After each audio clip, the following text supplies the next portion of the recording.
السلام علیکم ورحمۃ اللہ وبرکاتہ۔ عزیز طلباء، آج جو میرے پاس عنوان ہے فراہ گورکھپوری کی غزل کا دوسرا لیکچر ہے۔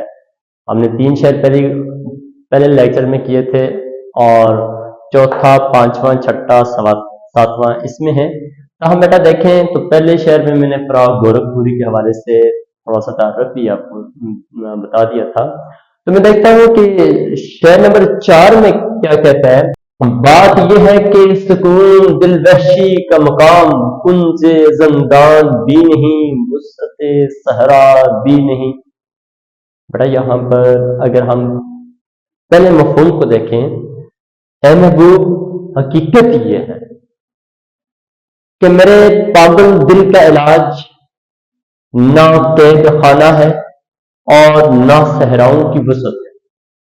اچھا بچوں، ہم یہاں پر یہ دیکھتے ہیں کہ شاعر نے تو یہ کہا، بات حقیقت یہ ہے کہ سکون دل وحشی کا مقام، میرا دل جو ہے وہ وحشت اختیار کر گیا ہے، میرا دل وحشت اختیار کر گیا ہے اور اس کا مقام کہیں بھی نہیں۔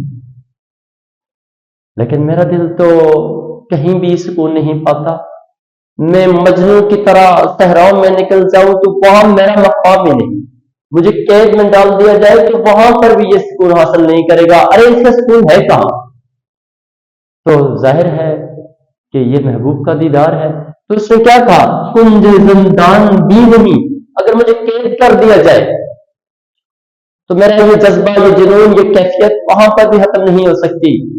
اور میرے یہ جنون کی کیفیت نہ ہی یہ بڑے بڑے صحراؤں میں، مستقل صحراؤں میں بھی میری کیفیت ختم نہیں ہو سکتی۔ اصل میں شاعر کی جو وحشت ہے، وہ جو جنونی کیفیت ہے، وہ محبوب کا دیدار ہے، محبوب کی قربت ہے۔ کہ اگر محبوب کی قربت حاصل ہو جائے، یہ نہیں ہے کہ اس کا کوئی سکون اور نہیں ہے، اس کی بیماری کا علاج اس کا محبوب ہے، اس کا سکون جو ہے وہ اس کا محبوب ہے، اس کی قربت ہے۔ اور اگر اس کو قید میں ڈال دیا جائے تو وہاں پہ بھی نہیں ہے، صحراؤں میں نکل جائے تو وہاں پر بھی اس کا سکون نہیں ہے، آخر ہے تو وہ محبوب کی قربت ہے، محبوب کا دیدار ہے وغیرہ۔ It's okay. میں نے شعر لکھے ہوئے 3 4 تیرا در چھوڑ کر میں کدھر جاؤں، گر میں گر جاؤں گا صحرا میں بکھر جاؤں۔ تیرا در چھوڑ کر میں کدھر جاؤں گا، گھر میں گر جاؤں گا صحرا میں بکھر جاؤں۔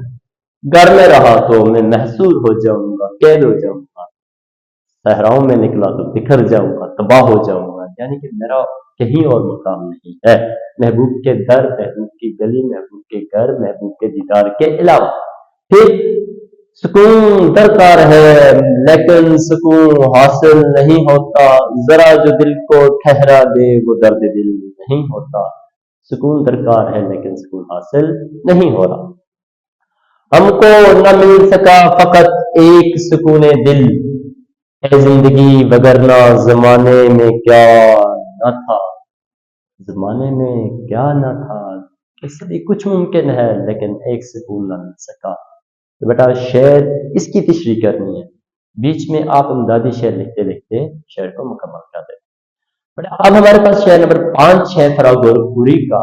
کہتے ہیں اچھا ہم تھوڑا سا اس شعر کی تناظر میں، اس شعر کے لیے دیکھیں تو فراہ کی ایک سیاسی انتشاری کا، یہ انتشار کا، ہنگاموں کا دور، انگریز جبر کر رہے ہیں، ظلم و ستم کر رہے ہیں۔ اب ہمارے پاس جو شعر ہے، ارے فیاد ہمیں گل ہے، ہمیں بلبل ہے، ہمیں گل ہے، ہمیں بلبل ہے، تو نے کچھ سنا بھی نہیں، دیکھا بھی نہیں۔ بڑا یہاں پر ہم اس شعر کے 2 رخ بیان کرتے ہیں۔ پہلے تو ہم اس کا مفہوم پڑھ لیتے ہیں، پھر ہم اس کے 2 مفہوم پر بات کریں گے۔ اے شکاری اس چمن کے ہم ہی پھول بھی ہیں اور ہم ہی اس کے بلبل بھی۔ تو دیکھتے یہ ہے کہ بیٹا شاعر نے ہم مثال لے لیتے ہیں کہ پہلے تو یہ دیکھتے ہیں کہ صیاد ہم شکاری مراد لے لیتے ہیں، جس نے بلبل کو قید کرنا ہے، اور بلبل کی پکار کیا ہے کہ ارے سیاد ہمیں گل ہیں، ہمیں بلبل ہیں، اس باغ کا میں خود ہی مالک ہوں، اس باغ کا میں سب کچھ ہوں، ارے شکاری تو مجھے کیوں قید کر رہا ہے؟ تو جانتا نہیں یہ باغ میرا ہے، تو نے کچھ آہ سنا بھی نہیں، دیکھا بھی نہیں، تو جان بوجھ کر انجان بنا ہوا ہے، تجھے پتا ہے سب کچھ، یہ باغ میرا ہے، یہ چمن میرا ہے، یہ پھول میرا ہے، میں پھول کا شدائی ہوں، میں پھول کا عاشق، کیونکہ بلبل پھول کا عاشق ہوتا ہے، اور تجھے معلوم بھی ہے تو جان بوجھ کر انجان بنا ہوا ہے۔ اور دوسرا رخ، یہاں پر ہم سیاست سے انگریز مراد لے لیں، اور بیٹا یہاں پر ہمیں گل ہے، ہمیں بلبل ہے، تو نے کچھ دیکھا نہیں، سنا نہیں، ہم ہی یہ جہاں کے مالک ہیں، ہم ہی ہندوستان کے مالک ہیں، ہم ہندوستان ہمارا ہے، ہم ہندوستان کے۔ تو نے افسوس کتنا سنا ہے نا، ہماری فریاد کو سنا ہے نا، دیکھا ہے، تو جبر کر رہا ہے۔ اور یہاں پر ایک سیاد میں ایک شکاری ہے، ایک ہم انگریز کو مراد لے لیں، انگریز بھی جبر کر رہا ہے آ کے، اور دوسری طرف شکاری بھی بلبل پر جبر کر رہا ہے۔ تو نے افسوس کہ نہ ہمیں سنا نہ دیکھا، اب دونوں سینس میں آگے آپ لے کر اس میں بات کر سکتے ہیں۔ میں نے شعر لکھا ہے، بلبل کو باغباں سے نہ سیاد سے گلا، قسمت میں قید کی تھی فصل بہار میں۔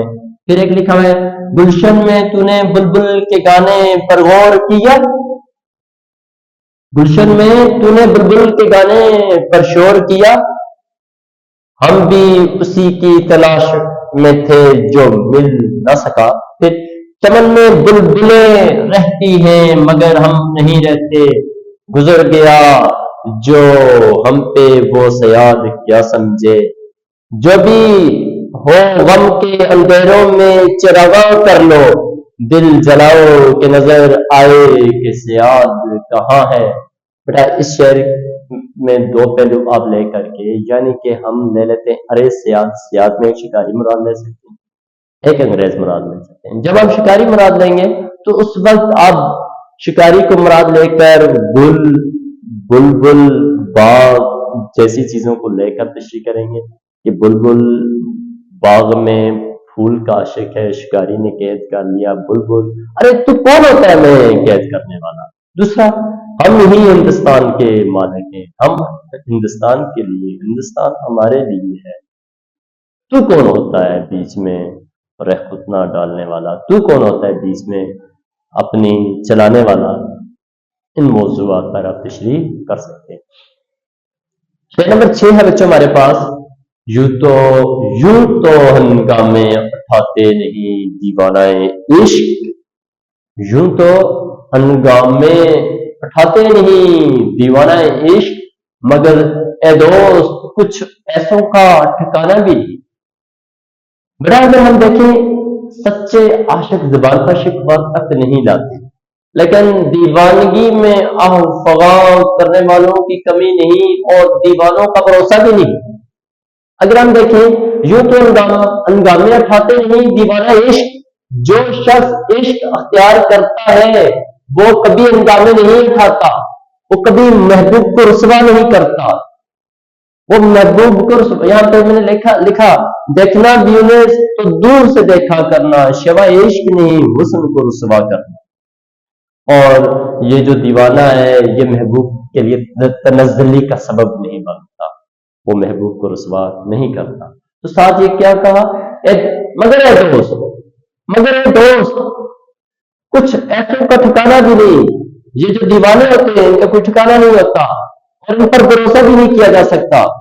یہ کہیں جذبہ جنون اور عشق کی کیفیت سے بڑھ کر، درد کی کیفیت سے بڑھ کر نہ جانے کب چیخنا پکارنا شروع کر دیں، کب یہ اپنے درد کو، اور جس طرح کہتا ہے کہ کیوں نہ چیخوں، غالب کہتا ہے کیوں نہ چیخوں کہ یاد کرتے میری آواز گھر نہیں آتی، پھر چیخنا بھی پڑتا ہے، میں پٹوں گا، میں شور کروں گا پھر۔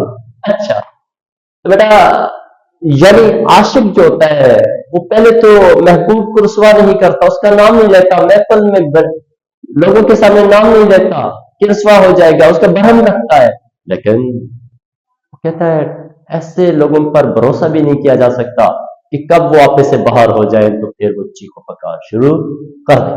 تو بیٹا دیکھنا بھی انہیں تو دور سے دیکھا کرنا، شیوہ عشق نہیں حسن کو رسوا کرنا، یہ عشق کا تقاضا نہیں ہے کہ محبوب کو رسوا کیا جائے، یہ عشق نہیں آسان، بس اتنا سمجھ لیجئے ایک آگ کا دریا ہے اور ڈوب کے جانا ہے۔ عشق مجھ کو نہیں وحشت ہی سہی، عشق مجھ کو نہیں وحشت ہی سہی، میری وحشت تیری شہرت ہی سہی، تو پھر وحشت شہرت ہی بن جاتی ہے۔ تو بیٹا بہت مزے کا شعر ہے، ہوگا اسی دیوار پر دیوانہ ستراتا رہا، یہ کون سا پہلو ہے تیرا جلوہ دکھانے کا، دیوانہ کسی دیوار پر جا کر پھر سر مارتا ہوگا، پتھروں پہ سر مارتا ہوگا، اور یہ کون سا پہلو ہے، یہ کون سا پہلو ہے جلوہ دکھانے کا۔ بیٹا آخری شعر ہے، مقطع بھی ہے، منہ سے ہم اپنے برا تو نہیں کہتے کہ فراق ہے تیرا دوست مگر آدمی اچھا بھی نہیں۔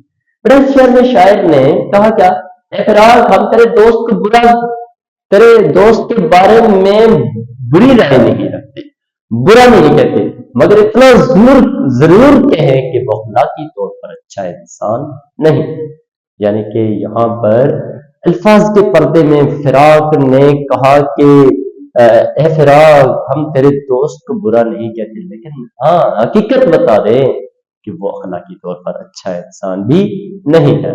تو ہو گئی ہے آپ سے نسبت اے دل ربا، ہو گئی آپ سے ہو گئی ہے آپ سے نسبت جیسے اے دل ربا، میری کیا طاقت میں اس کو برا کہتا پھروں۔ ایک شعر ہے غالب کا کہ وہ ہم پیشہ وہ ہم مشرب وہ ہم مراز ہے میرا، وہ ہم پیشہ وہ ہم مشرب وہ ہم مراز ہے میرا، غالب کو برا کیوں کہو اچھا میرے آگے تیری اتنی ہمت کہ میرے والد کو تو برا کہہ سکے۔ بیٹا یہ تھے فراق گورکھپوری کی غزل کے شعر نمبر 4، 5، 6، 7۔